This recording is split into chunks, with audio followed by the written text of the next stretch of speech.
Welcome to ప్రజా television news బులెటిన్ల ముందుగా headlines.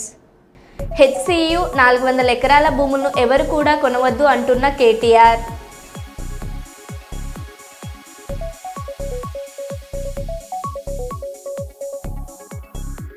చట్ట వ్యతిరేక కార్యకలాపాలకు పాల్పడితే కఠిన చర్యలు తప్పవు. పెద్దపల్లి డీసీపీ కరుణాకర్.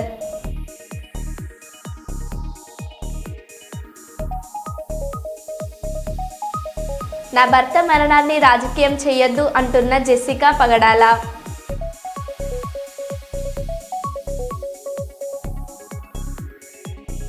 కాంగ్రెస్ పార్టీకి ఓటు వేసినందుకు విచారణ వ్యక్తం చేస్తున్నాను. హెచ్సియు విద్యార్థిని.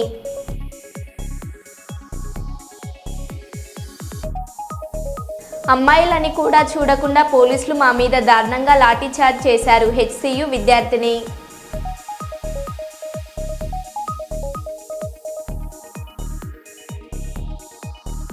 ఏపీ రాష్ట్రాన్ని అభివృద్ధిలో ఏపీ సీఎం పరుగులు పెట్టిస్తున్నారు. పాణ్యం ఎమ్మెల్యే గౌరు చరితారెడ్డి.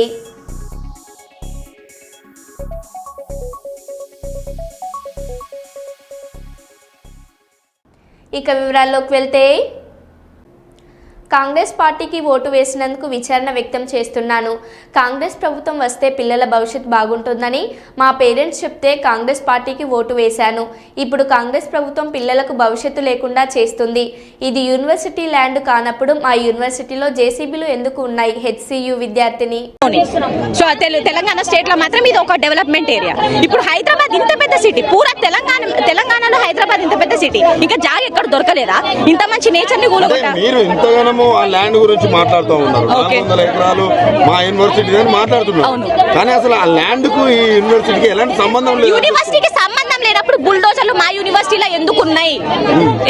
యూనివర్సిటీకి సంబంధం లేదు. 400 ఎకరాల్లో ఉన్నాయి. మా యూనివర్సిటీ అండి, మేమున్నది అది మా క్యాంపస్ లోపల ఉన్నది, మా కంపౌండ్ లోపల ఉన్నది. అది ఏమంటున్నారంటే ఇది ప్రజల ఆస్తి, ప్రభుత్వ విజయం, మేము కోర్టులో కేసేసి కొట్లాడి గెలుచుకున్నాం. అప్పుడెప్పుడు ప్రైవేట్ సంస్థ కేటాయించిన 1974 యూనివర్సిటీ ఎస్టాబ్లిష్మెంట్ అయింది. అప్పుడు మాకిచ్చింది యూనివర్సిటీ ల్యాండ్ కేవలం అకాడమిక్ పర్పస్ కి మాత్రమే యూజ్ చేయాలని చెప్పి.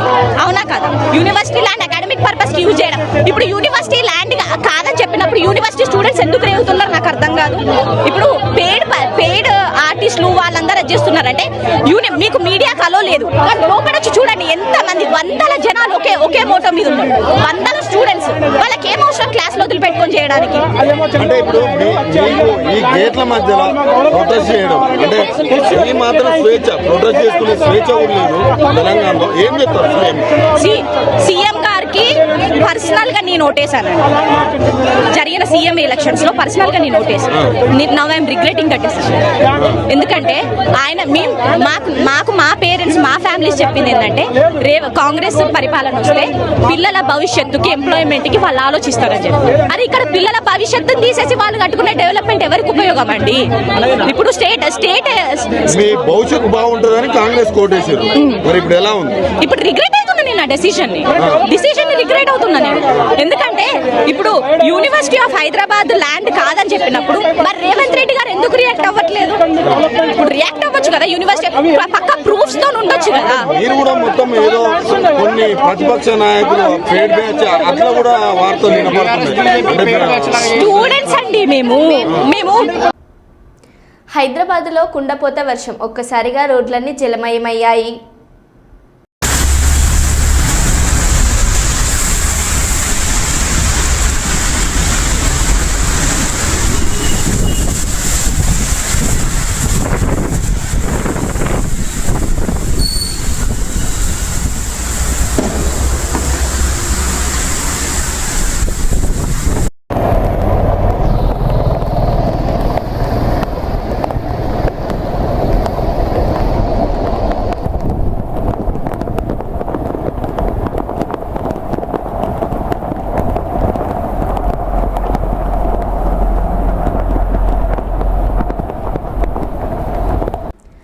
చట్ట వ్యతిరేక కార్యకలాపాలకు పాల్పడితే కఠిన చర్యలు తప్పవు. రౌడీ షీట్ ఉన్న ప్రతి ఒక్కరిపై ప్రత్యేకంగా నిఘా. మార్పు రాకపోతే కఠినంగా వ్యవహరిస్తాం. పీడీ యాక్ట్ అమలు చేస్తాం. పెద్దపల్లి డీసీపీ కరుణాకర్ తెలిపారు. ఎలాంటి నేరాలకు పాల్పడకుండా సత్ప్రవర్తనతో ఉంటే రౌడీ షీట్ ఎత్తివేస్తామని Ramagundam police commissionerate Peddapalli zone Godavarikhani పట్టణ పోలీస్ స్టేషన్ ఆవరణలో రౌడీ షీటర్ల ప్రవర్తనలో మార్పు కోసం రామగుండం పోలీస్ కమిషనర్ ఆదేశాల మేరకు కౌన్సిలింగ్ నిర్వహించారు. డీసీపీ రౌడీ షీటర్ల చరిత్ర, వారిపై ఉన్న కేసుల వివరాలు, ప్రస్తుత జీవన విధానం, ఉద్యోగ స్థితిగతులను అడిగి తెలుసుకున్నారు. ఈ సందర్భంగా డీసీపీ మాట్లాడారు. ఈ కార్యక్రమంలో Godavarikhani ACP Madatha Ramesh, 1 towns inspector Indrasena Reddy, Ravinder మరియు పోలీస్ సిబ్బంది పాల్గొన్నారు. ఈరోజు రామగుండం కమిషనరేట్లో గోదావరికని 1 టౌన్ పోలీస్ స్టేషన్ పరిధిలో పోలీస్ స్టేషన్లో రామగుండం సిపి సార్ ఆదేశాల మేరకు రౌడీ షీటర్లందరికీ కౌన్సిలింగ్ నిర్వహించడం జరిగింది. కౌన్సిలింగ్లో భాగంగా సుమారుగా 40 మంది రౌడీ షీటర్స్ కౌన్సిలింగ్కు హాజరయ్యారు. కొంతమంది వాళ్ళు లోకల్గా లేకపోవడం వలన వాళ్ళు అటెండ్ చేయలేదు. వాళ్ళ కోసం కూడా మళ్ళొకసారి కౌన్సిలింగ్ సెషన్ నిర్వహించడం అనేది జరుగుతుంది. రౌడీ షీటర్లందరికీ సత్ప్రవర్తన కలిగి జీవించాలని చెప్పడం జరిగింది. దానిలో భాగంగా వాళ్ళు రౌడీ షీటు వివిధ కారణాలతోని, అంటే ఒక కేసులో వాళ్ళు ఇన్వాల్వ్ అయినప్పుడు ఆ కారణాలు ఏంటి, ఏ కారణాల ద్వారా వాళ్ళు కేసులో ఇన్వాల్వ్ అయ్యారు, ఎంతకాలంగా వాళ్ళు రౌడీ యాక్టివిటీస్లో లేకుండా వాళ్ళు సత్ప్రవర్తన కలిగి జీవిస్తున్నారు అనే వాటిని అన్నింటినీ కూడా మేము పరిశీలన చేసి కొన్ని రౌడీ షీట్స్ కూడా క్లోజ్ చేయడం జరుగుతుంది. ఎవరైతే చాలా కాలంగా రౌడీ యాక్టివిటీస్లో లేరో వాళ్ళ రౌడీ షీట్స్ క్లోజ్ చేయడం జరుగుతుంది. ఎవరైతే రౌడీ యాక్టివిటీస్ చేస్తున్నారో వాళ్ళ మీద మాత్రం పోలీస్ అనేది చాలా కఠినంగా వ్యవహరించడం జరుగుతుంది. అవసరం అనుకుంటే రౌడీ యాక్టివిటీస్ ఎవరెవరైతే కంటిన్యూ చేస్తున్నారో అవసరం అనుకుంటే వాళ్ళ మీద పీడీ యాక్ట్ పెట్టే ఆలోచన కూడా పరిశీలన చేస్తున్నాం. వాళ్ళు రౌడీ షీటర్లందరికీ మేము చాలా క్లియర్గా చెప్పడం జరిగింది. వాళ్ళు వివిధ కారణాలతోని, కొంతమంది డబ్బుల కోసం కావచ్చు, లేకపోతే కొంతమంది భయపెట్టించుకోవాలని, ఇట్లా వివిధ కారణాలతోని వాళ్ళు రౌడీ యాక్టివిటీస్ చేస్తూ ఉంటారు. ఏ కారణాలు ఉన్నా కూడా, వాళ్ళకి ఏ సమస్య ఉన్నా కూడా పోలీస్ స్టేషన్లో ఎస్హెచ్ఓ దగ్గరికి వచ్చి వాళ్ళు కంప్లైంట్ ఇచ్చినట్టయితే వాళ్ళ సమస్యలు కూడా పట్టించుకోవడం జరుగుతుంది. అంతేగాని వాళ్ళు చట్టాన్ని చేతిలోకి తీసుకున్నట్టు కానీ, లేకపోతే సొసైటీలో వాళ్ళ ఇష్టానికి ప్రవర్తించి భయభ్రాంతులకు గురి చేసి ప్రజలను కనుక ఇబ్బంది పెట్టినట్టయితే పోలీసు మాత్రం చాలా కఠినంగా వ్యవహరిస్తుందని తెలియజేయడం జరిగింది. తన భర్త మృతిని మత విద్వేషాలను రెచ్చగొట్టేందుకు కొంతమంది వాడుకుంటున్నారని ప్రవీణ్ పగడాల భార్య జెప్సికా పగడాల ఆరోపించారు. నా భర్త మృతిని దయచేసి రాజకీయం చేయొద్దు, యేసు మార్గాన్ని అనుసరించేవారు మత విద్వేషాల్ని రెచ్చగొట్టారు. నా భర్త ఎప్పుడూ మత సామరస్యాన్నే కోరుకునేవారు. ఆయన మృతిపై ప్రభుత్వం చేస్తున్న దర్యాప్తుపై నమ్ముకుంది. ఆ విచారణకు అందరూ సహకరించాలని కోరారు. For the unwavering support from my Christian brothers and sisters, I request your cooperation during this investigation. Government was quick to order complete investigation, and we are gratefully thankful. We believe in the government investigation, and I urge, please do not disturb the religious harmony, as my husband Praveen never intended to disturb the communal harmony in the society. Thank you. Praise the Lord. My name is Kiran Pagdala, and I am Praveen Pagdala's brother. I request your cooperation during this time of investigation. Government was quick to order complete investigation to Praveen Pagdala death. We are thankful for this. As investigation is going on, I appeal to all who are enthusiastically involving into self-investigation to refrain from it, as it is tarnishing the image of Praveen Pagdala garu. Some YouTubers and bloggers are spreading the false information on this death. Some are communally and politically utilizing his death and investigation. I urge all to stop this as a symbol of respect to Praveen Pagdala garu. as it is a service to the church and community, as he never intended to disturb communal harmony in the society. We believe in government investigation and please do not disturb the religious harmony. Thank you so much. గురువారం దామెర మండలం ల్యాదల్ల గ్రామంలో ఏర్పాటు చేయనున్న skill development and mini manufacturing hub for women centre పనులను జిల్లా కలెక్టర్తో పాటు అధికారులతో కలిసి పరకాల శాసనసభ్యులు శ్రీ రేవూర్ ప్రకాష్ రెడ్డి పరిశీలించారు. ఈ సందర్భంగా ఎమ్మెల్యే మాట్లాడుతూ మహిళలను వ్యాపారవేత్తలుగా తీర్చిదిద్దాలనే ఉద్దేశంతో స్కిల్ డెవలప్మెంట్ సెంటర్లను ఏర్పాటు చేస్తున్నామన్నారు. మహిళా సోదరీమణులను కోటీశ్వరు చేయాలనే సంకల్పంతో కాంగ్రెస్ ప్రజా ప్రభుత్వం ప్రతి నియోజకవర్గానికి స్కిల్ డెవలప్మెంట్ సెంటర్ను ఏర్పాటు చేస్తున్నామని తెలిపారు. స్కేల్స్ ఇండస్ట్రీస్ ఏర్పాటు చేస్తున్నామని, తద్వారా ఇంటర్నేషనల్ స్థాయిలో ప్రొడక్ట్స్ని తయారు చేయగలుగుతామని అన్నారు.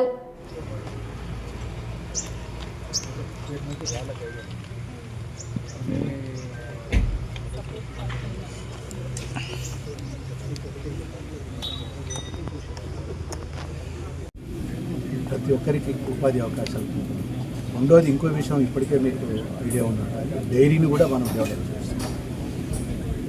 దామెరలో ఒక డైరీ సెంటర్ పెడుతున్నాం, అదేవిధంగా గీసుమంట రోడ్డు పెడుతున్నాం. ఈ రెండు అభివృద్ధి అయిన తర్వాత మళ్ళీ పరకాల కూడా ఇంకోటి ఎస్టాబ్లిష్ చేస్తాం. అంటే 1 by 1 చేసుకుంటూ పోతాం. దీంతో ఏంటి అంటే డాక్రా గ్రూప్లో ఉన్న ప్రతి మహిళకు ఇండస్ట్రియల్ పర్పస్గా కావచ్చు, స్టిచ్చింగ్ పర్పస్గా కావచ్చు, ట్రైనింగ్ సెంటర్స్ కూడా దాని పరంగా కావచ్చు, డైరీ పరంగా ప్రతి ఇంట్లో ఉపాధి కల్పించాలనే ఒక ధ్యేయంతో నేను పోవడం జరుగుతుంది. ఎందుకంటే మీరు గుర్తుని ఉంటుంది, నేను ఎన్నికల సందర్భం కూడా చాలా స్పష్టంగా చెప్పాను. ఉపాధి అవకాశాలు మహిళా సోదరులకు, అదేవిధంగా యువత కూడా పెంపొందిస్తానని చెప్పాను. అదేవిధంగా రేపు మెగా జాబ్ మేళా కూడా పరకాల్లో నిర్వర్తించబడుతుంది. దానికి గౌరవ శ్రీధర్ బాబు గారు, అదేవిధంగా కొండ శ్రీధర్ గారు, కొమరెడ్డి శ్రీనివాసరెడ్డి గారు కూడా వచ్చాము. వాళ్ళు రావడానికి కూడా సమ్మతి తెలియజేశారు. జాబ్ మేళా ద్వారా కూడా ఉపాధి అంటే ఇక్కడ ఇది ఇన్సైడ్ వాల్ లేకుండా అవుట్ సైడ్ లేకుండా మొత్తం కొలాప్స్ అయిపోతుంది. ఈ సీసీ రోడ్ హైట్ రావాలి. వర్షం పడ్డా కానీ మొత్తం చేసేసి దాని ఒక హీటు బిల్ కూడా ఇంకొక వర్షం లేదు.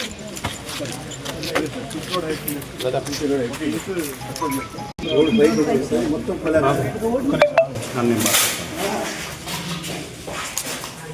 ఇది మొత్తం తీసేస్తున్నారా?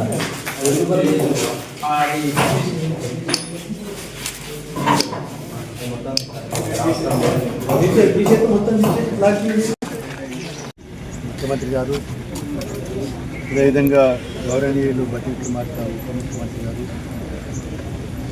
అదేవిధంగా గౌరవ వీరాలు ధనసరి అనుసూయ సీతక్క గారు, ఇదొక ఆలోచన ఏంటంటే మహిళలకు ఉపాధి అవకాశాలు పెంపొందించే దిశలో, స్వయం ఉపాధి అవకాశాలు పెంపొందించే దిశలో వాళ్ళను కూడా ఒక వ్యాపారవేత్తలుగా తీర్చిదిద్దాలి, మహిళా సోదరిమణులను కోటీశ్వరులు చేయాలి అనే ఒక దృష్టితోటి, ఒక దృక్పథంతో ప్రభుత్వము ప్రతి నియోజకవర్గానికి ఒక స్కిల్ డెవలప్మెంట్ సెంటర్ను మహిళల గురించి ప్రారంభించాలి. అదేవిధంగా స్మాల్ స్కేల్ ఇండస్ట్రీకి సంబంధించిన ట్రైనింగ్ చేయాలి. అది రాష్ట్ర స్థాయినే కాకుండా దేశ స్థాయిలో ఇంటర్నేషనల్ లెవెల్లో కూడా ఈ ప్రోడక్ట్స్, అవి ఫుడ్ ప్రోడక్ట్స్ కావచ్చు, మ్యానుఫ్యాక్చరింగ్ యూనిట్స్ కావచ్చు, ఇవి ఇంటర్నేషనల్ లెవెల్లో కూడా మార్కెట్ని లింకప్ చేస్తూ మహిళలకు ఇక్కడ ప్రాథమికంగా ఉపాధి పెంపొందించాలి అనే ఒక ఆలోచనతోటి స్కిల్ డెవలప్మెంట్, అదేవిధంగా ఇండస్ట్రియల్ ట్రైనింగ్ సెంటర్ అని చెప్పి ఏర్పాటు చేస్తున్నాం. ఈరోజు ఇక్కడ లాదల్లలో వాస్తవంగా రేపు 4వ తారీఖు ప్రారంభం ఉండే, అయితే ఇంకొంచెం డెవలప్మెంట్ చేయవలసిన అవసరం ఉంది కనుక ఇంకా ఫర్దర్ డెవలప్మెంట్ చేయడానికి కూడా కొంత టైం తీసుకున్నాం. అంటే బిట్వీన్ 15th to 20th మధ్యన దీన్ని ప్రారంభించడానికి గౌరవ మంత్రివర్యులు ధనసరి అనుసూయ గారిని తీసుకురావాలి అనే ఒక ఆలోచనతో ఉన్నాం. ఆ ప్రోగ్రాం వారిని కూడా అడగడం జరిగింది. 15 20 తారీఖుల మధ్యన అపాయింట్మెంట్ కావాలని వాళ్ళు ఇస్తారన్నారు. ఈ ప్రాంతంలో ఉన్న ముఖ్యంగా ఆత్మకూరు, అమరా, అదేవిధంగా పరకాల, నడుపుర, పరకాల టౌన్ ఈ ప్రాంతంలో ఉన్న మహిళలకు ఈ ల్యాగర్ల సెంటర్గా దీన్ని అన్ని విధాలు డెవలప్ చేయడానికి మనం ప్రయత్నం చేస్తున్నాం. ఇది చాలా మహిళా సోదరులు. జనగామ జిల్లా పాలకుర్తి మండల కేంద్రంలోని రాజీవ్ చౌరస్తా వద్ద లారీలు ఢీకొన్న సంఘటనపై తక్షణమే స్పందించిన సీఐ గట్ల మహేందర్, ఎస్ఐ పవన్ కుమార్, ఆర్ఎండ్బి డిఈ అశోక్ రాజీవ్ చౌరస్తా నలువైపులా డివైడర్లను ఏర్పాటు చేయడానికి కొలతలు తీసుకున్నారు. హర్షం వ్యక్తం చేస్తున్న పాలకుర్తి షాప్ యజమానులు.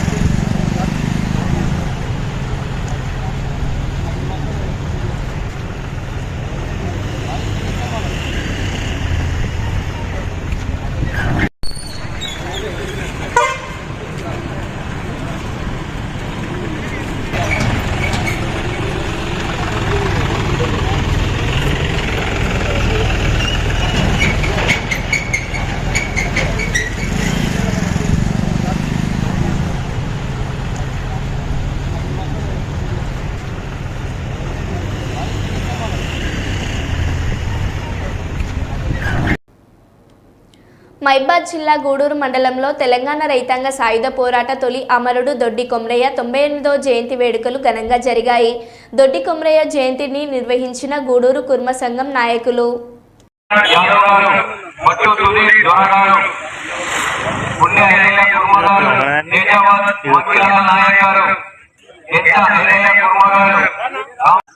ప్రధాన కార్యదర్శి మోదరాజు రవి గారు,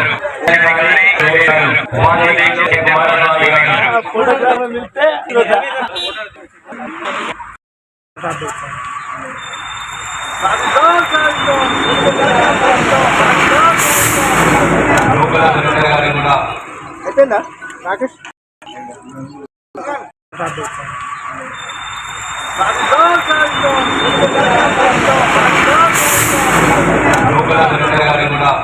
అయిపోయిందా రాకేష్? ప్రధాన కార్యదర్శి మోదరాజు రవి గారు,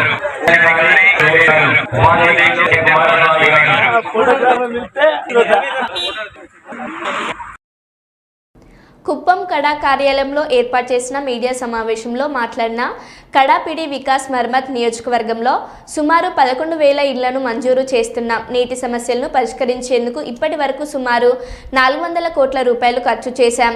2026 డిసెంబర్ నెలలోపు నియోజకవర్గ వ్యాప్తంగా సోలార్ విద్యుత్తును ఏర్పాటు చేయడమే లక్ష్యంగా పెట్టుకున్నాం. పాఠశాల రూపురేఖలను మార్చేందుకు 10 కోట్లు కేటాయిస్తున్నాం. 2 నెలల్లో రోడ్ల నిర్మాణం పూర్తి చేస్తాం. కుప్పం మున్సిపాలిటీని మోడర్న్ మున్సిపాలిటీగా తీర్చిదిద్దుతామన్నారు. Non SC ST households కి ఇప్పుడు గైడ్ లైన్స్ రిలీజ్ చేస్తాము. వాళ్ళు అంటే 60% సబ్సిడీ గవర్నమెంట్ ఇస్తుంది, మిగతా వాళ్ళు ఎలా పే చేయాలి, ఎంత కిలోవాట్ వరకు ఎంత సబ్సిడీ పే చేయాలి, ఇది మొత్తం గైడ్ లైన్స్ రిలీజ్ చేస్తాము. మన గోల్ అంటే నెక్స్ట్ ఇయర్ డిసెంబర్ వరకు 2026 డిసెంబర్ వరకు మొత్తం constituency roof top solar power అయిపోవాలి. అది మన గోల్ నెక్స్ట్ ఇయర్ డిసెంబర్ వరకు. ఓకే, అది మన overall final target. And last is pension final verification చేసి పైన పంపించాము. అండ్ ఇప్పుడు మనకి ఒక రోజు స్పెషల్ పర్మిషన్ వస్తుంది. ఆ రోజు మొత్తం అప్లోడ్ చేసి శాంక్షన్ తీసుకొస్తాం. From May month you can expect that మనకి పెన్షన్ 100% సాచురేషన్ బేసిస్ లో అయిపోతుంది. మీ అందరికీ తెలుసు రీసెంట్లీ పెన్షన్ సంబంధించి ఓన్లీ 1 ఇష్యూ వాస్ పెండింగ్ సదరం. అది కూడా మనం చాలా బ్రహ్మాండంగా అక్కడ క్యాంప్ చేసేసాము. ఓన్లీ 2 days లో 6,000 members కి చెక్ చేసాము. అది ఎప్పుడు కూడా జరగలేదు ఎక్కడ కూడా, అంటే ఇది రికార్డ్ బేసిస్ లో చేసాము. సో దాదాపు 14 డాక్టర్స్ వచ్చారు, ఫుల్ ఫెసిలిటీ ఇచ్చి 2 days లో మొత్తం క్లోజ్ చేసేసాము. సో ఇది ఇండివిజువల్ ఇన్ఫ్రాస్ట్రక్చర్ సంబంధించి ఉంది. ఇండివిజువల్ అంటే ఒక హౌస్ హోల్డ్ లో ఒక ఫ్యామిలీకి ఏమేమి కావాల్సిందే ప్రభుత్వం వైపు నుండి అది మీకు తెలియచేయడం జరిగింది. తర్వాత ఇప్పుడు కమ్యూనిటీ సంబంధించి మాట్లాడతాను. కమ్యూనిటీ అంటే ఆ నార్మల్ ఫెసిలిటీస్ ఏమేమి ఉండాలి కూడా చెప్పాను. అది ఇంకా జరుగుతుంది. అంటే గండికోట ప్రాజెక్ట్ నుండి అంటే వాటర్ తీసుకువస్తున్నాము. కానీ ఇప్పుడు మన ఎమర్జెన్సీ ఫండ్స్ లో దాదాపు 4 crore ఖర్చు చేసాము ఇప్పటి వరకు. ఎక్కడెక్కడ వాటర్ రిక్వైర్మెంట్స్ వస్తున్నాయి, ఇమీడియట్లీ పంప్ పెట్టుకోవాలి, ఇమీడియట్లీ బోర్ వేసుకోవాలి అంటే మీ అందరూ చూస్తున్నారు. అంటే ఇక్కడ కూడా మనకి ఇమీడియట్లీ ఇన్ఫర్మేషన్ వస్తుంది. అంటే నేను స్టాఫ్ పంపిస్తున్నాను, స్టాఫ్ వాళ్ళు కూడా అక్కడ వెళ్ళి అంటే ఇమీడియట్లీ పంచాయత్ ఫండ్స్ ఉంటే పంచాయత్ ఫండ్స్ తో చేస్తున్నారు, లేకపోతే నా దగ్గర ఫండ్స్ ఉన్నాయి, నేను ఎమర్జెన్సీ ఫండ్స్ లో వాళ్ళకి శాంక్షన్ చేస్తున్నాను. సో అది ప్రాబ్లం ఉండదు. కానీ మీ అందరికీ ముందు కూడా చెప్పాను, this is the last year. ఈ సంవత్సరం అంటే లాస్ట్ సంవత్సరం ఏదైతే మనకి ఇబ్బంది వస్తుంది. నెక్స్ట్ ఇయర్ నుండి ఆ ప్రాబ్లమే రాదు సమ్మర్ లో, ఎందుకంటే ఈ Gandikota project almost final stages లో ఉన్నాయి. డిపిఆర్ కూడా పూర్తి అయిపోతుంది and work will start very soon. Okay, అది మీ అందరికీ తెలియజేస్తున్నాను. హైలైట్స్ లాస్ట్ 1 month లో, అది ఇంపార్టెంట్ కొంచెం తెలుసుకోవాలి ప్రజలకి. 5175 బెనిఫిషరీస్ కి చెక్ చేసాము. It is a record figure in 2 days. Normally ఇంతమందికి చెక్ చేయడానికి రెగ్యులర్ ప్రాసెస్ లో 1 year మినిమం గా పడుతుంది. కానీ మనం ఇక్కడ 2 days లో చేసేసాము ఒక స్పెషల్ రిక్వెస్ట్ తో. సో అది ఫస్ట్ అచీవ్మెంట్. సెకండ్, మీ అందరికీ తెలుసు ఇప్పుడు జాబ్ మేళా చేసాము, మీకు తెలియజేసాను మధ్యలో. అది కూడా చాలా సక్సెస్ఫుల్ అయింది. Women's day celebration first time 8th March ఇంకా ఇంటర్నేషనల్ ఉమెన్స్ డే ఇంకా బ్రహ్మాండంగా సెలబ్రేట్ చేసాము. ఆ రోజు అన్రికగ్నైజ్డ్ ఉమెన్ కి రికగ్నైజ్ చేసాము. వాళ్ళు మంచి పని చేశారు, మనకు సమానం ఇవ్వడం జరగలేదు. వాళ్ళకి ఫస్ట్ టైం సమానం ఇచ్చాము. ఫస్ట్ టైం మనకి ఈ energy champions, social change champions. So slowly మన ఆనరబుల్ సీఎం సార్ టార్గెట్ అంటే 30,000 జాబ్స్ క్రియేట్ అవ్వాలి. సో మనం ఇక్కడ 5 years లో 30,000 జాబ్స్ మినిమం గా క్రియేట్ అవ్వాలి, అది మన టార్గెట్. సో మనం దాదాపు 14,000 లో రీచ్ అయ్యాము ఇప్పటి వరకు. ఓకే, 8 months లో. సో అది కూడా ఒక మంచి ప్రోగ్రెస్. ఇంకా ముందుగా పాజిటివ్ గా వెళ్తున్నాం. ఇది ఎంప్లాయ్మెంట్ సంబంధించి. ఇంకా ఇప్పుడు లాస్ట్ ఇంకా చాలా ఉన్నాయి, కానీ మీకు లాస్ట్ నేను మున్సిపాలిటీ గురించి అప్డేట్ చేస్తాను. ఎక్కడ మాల్స్ ఉండాలి, డ్రైనేజ్ ఎలా ఉండాలి, పాత్వేస్ ఎక్కడ ఉండాలి, all A to Z. Master plan అంటే మీ అందరికీ తెలుసు, అది బ్లూ ప్రింట్ కాపీ ప్రతి విలేజ్ కి ఉండింది అప్పుడు, కానీ మున్సిపాలిటీ సంబంధించి లేదు. అది ఖచ్చితంగా ఉండాల్సిందే. అది ఫస్ట్ స్టెప్. అది చేయడానికి వాళ్ళకి 4-5 months పడుతుంది, కానీ మనం ఎండ్ వరకు వెయిట్ చేయము. వాళ్ళు ఏదైతే ఫైనల్ చేస్తున్నారు ఆ ఏరియాలో మనం UGD plus electricity plus beautification start చేస్తాం జూన్ నుండి. ఓకే, సో వాళ్ళు మాస్టర్ ప్లాన్ చేసేనే ఉంటారు నెక్స్ట్ 5-6 months, కానీ ఇక్కడెక్కడ పూర్తి చేస్తారు. సపోజ్ ఈ ఏరియా ఫైనల్ అయింది, ఈ ఏరియా ఇలాగే ఉండాలి, అక్కడ మనం పని స్టార్ట్ చేసేస్తాం జూన్ నుండి. ఫ్రమ్ జూన్ మన గోల్ అంటే ఫస్ట్ డిగింగ్ చేసి UGD చేయాలి. UGD అంటే అండర్ గ్రౌండ్ డ్రైనేజ్. అదే కోసం రోడ్స్ మొత్తం డిగ్ చేయాలి. డిగ్ చేసి మొత్తం పెద్ద పైప్ పెట్టుకోవాలి. ఆ పైప్ ప్రతి హౌస్ తో కనెక్ట్ చేయాలి. వాళ్ళ వెహికల్ సంబంధించి, డ్రైన్ సంబంధించి. ట్రీట్మెంట్ కోసం STP పెట్టుకోవాలి, sewage treatment plant. After that మీరు వైడనింగ్ చేసుకోవచ్చు. బీఆర్ఎస్ పార్టీ సంచలన ప్రకటన. HCU 400 ఎకరాల భూములను ఎవరు ఇక ఇంచు కూడా కొనవద్దు. తిరిగి 3 ఏళ్లలో మేము అధికారంలోకి వస్తున్నాం. రేవంత్ రెడ్డి మాయమాటలు నమ్మి ఎవరైనా భూమి కొనుక్కుంటే తిరిగి వాపస్ తీసుకుంటాం. 400 ఎకరాల భూమిని గ్రీన్ జోన్గా ప్రకటించి హైదరాబాద్లోనే బెస్ట్ ఎగ్ ఫోర్క్ తయారు చేస్తాం. మేము ముందే చెప్తున్నాం, తర్వాత మళ్ళీ మమ్మల్ని తప్పు పెట్టొద్దు. ఇది మా పెద్దలు కేసీఆర్ గారు తీసుకున్న నిర్ణయం. మీడియా సమావేశంలో వెల్లడించిన BRS working president KTR. We have taken a decision as a party that 400 acres which this government is eyeing like a real estate broker, ఆ 400 ఎకరాలను ఎట్టి పరిస్థితుల్లో, ఇది కేసీఆర్ గారి మాట, మా పార్టీ మాట. మా పార్టీ తరఫున మేము మాటిస్తున్నాం, 3 ఏళ్లలో మేము ఖచ్చితంగా మళ్ళీ ప్రభుత్వంలోకి వస్తున్నాం. ప్రభుత్వంలోకి వచ్చిన తర్వాత మేము ఆ 400 ఎకరాలని మొత్తం హైదరాబాద్లో, మొత్తం తెలంగాణలోనే అతి పెద్ద ఈకో పార్క్గా ఏర్పాటు చేస్తాము. ఇప్పుడే నేను స్పష్టంగా చెప్తా ఉన్నా, ఈరోజు ఎవరైనా రేవంత్ రెడ్డి విసిరే బిస్కెట్ల కాశపడి, రేవంత్ రెడ్డి చెప్పే మాటల కాశపడి ఆ ల్యాండ్ 1 ఇంచ్ ఎవరన్నా కొనుక్కున్నా మళ్ళా కుండ బద్దలు కొట్టినట్టు చెప్తున్నా, మమ్మల్ని తర్వాత అనొద్దు. ఖచ్చితంగా ప్రతి ఇంచ్ తిరిగి వెనక్కి తీసుకుంటాము. ఒక అద్భుతమైన ఈకో పార్క్, ఎట్లా అయితే ఒక సెంట్రల్ పార్క్ ఉంటుందో మన్హాటన్లో, ఆ స్థాయిలో ఒక అద్భుతమైన ఈకో పార్కును హైదరాబాద్ ప్రజలకి గిఫ్ట్గా అందిస్తాము. అటు సెంట్రల్ యూనివర్సిటీ విద్యార్థులకు ఆ గిఫ్ట్గా ఉంటుంది, హైదరాబాద్ ప్రజలకు కూడా ఇది ఒక గిఫ్ట్గా ఇస్తాము. ఇది మా కమిట్మెంట్, ఇది మా బాధ్యత.